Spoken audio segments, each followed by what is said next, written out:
IPL 2024-এ মোস্তাফিজের চিত্রটা যেন roller কোস্টারের মতন। এই বামাতি কাটার মাস্টার কখনো অতি মানবীয় পারফরমেন্স করে দিচ্ছেন চমকে, আবার কখনো দিচ্ছেন রানের উপহার। এই আপস অ্যান্ড ডাউনের আইপিএল যাত্রায় এবার চেন্নাই শিবিরে ফিজ রাখলেন আরেকটা দারুণ অবদান। এবার আসরে ঠিক যেই দলটা রানের বন্যা বইয়ে একের পর এক ইতিহাস রচনা করছে, সেই সানরাইজার্স হায়দ্রাবাদকে এবার উড়িয়েই দিল সিএসকের ডিফেন্সিভ বোলিং অ্যাটাক, যে আক্রমণে মোস্তাফিজও সামনের সারির এক যোদ্ধা। এবারের আসরে হায়দ্রাবাদের শুরুতে ব্যাট করেই জয়ের সাফল্য বেশি, কিন্তু তা সত্ত্বেও চেন্নাইয়ের মাঠে দলটা নেয় ভিন্ন এক সিদ্ধান্ত।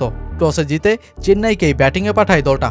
নিজেদের ব্যাটিং ইনিংসে এরপর চেন্নাই তো দেখালো একটা ধৈর্য আর বুদ্ধিদীপ্ত ইনিংসের প্রদর্শনী। ঋতুরাজ গাইকোয়াড় একটা মস্ত বড় আক্ষেপ নিয়ে আউট হলেও তার ইনিংসেই তো জীবন পায় চেন্নাই। 54 বলে 98 রানের ইনিংসে মাত্র 2 রানের জন্য মিস করেছেন সেঞ্চুরি।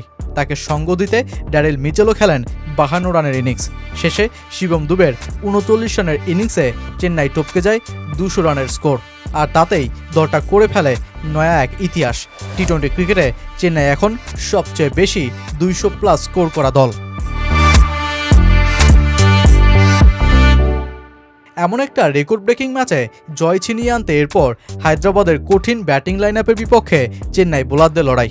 শুরুতেই তুষার দেশপান্ডের বোলিং ধাঁধায় পড়ে হায়দ্রাবাদের টপ অর্ডার। ট্রেভিস হেডকে আউটের পরের বলেই আনমোলপ্রীত সিংকে আউট করে দেন তিনি। এরপর অভিষেক শর্মার উইকেটটাও তিনি পড়েন পকেটে। ভেঙে পড়া হায়দ্রাবাদের বিপক্ষে এরপর শেষের আক্রমণে অংশ নেন মুস্তাফিজুর রহমান। 19তম ওভারে 6 রান দিয়ে 2 উইকেট তুলেই হায়দ্রাবাদের ব্যাটিং বিভাগের ইতি টানেন।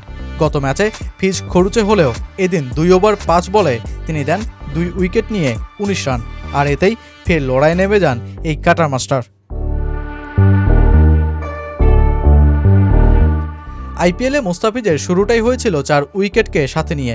লিগটির শীর্ষ উইকেট শিকারীর আসন বেশ কয়েকবার দখল করেও হারিয়ে ফেলেন, কিন্তু এবার যখন সুযোগ আর সময় দুটোই হাতের সামনে, তখন কি আর পিছিয়ে থাকা যায়?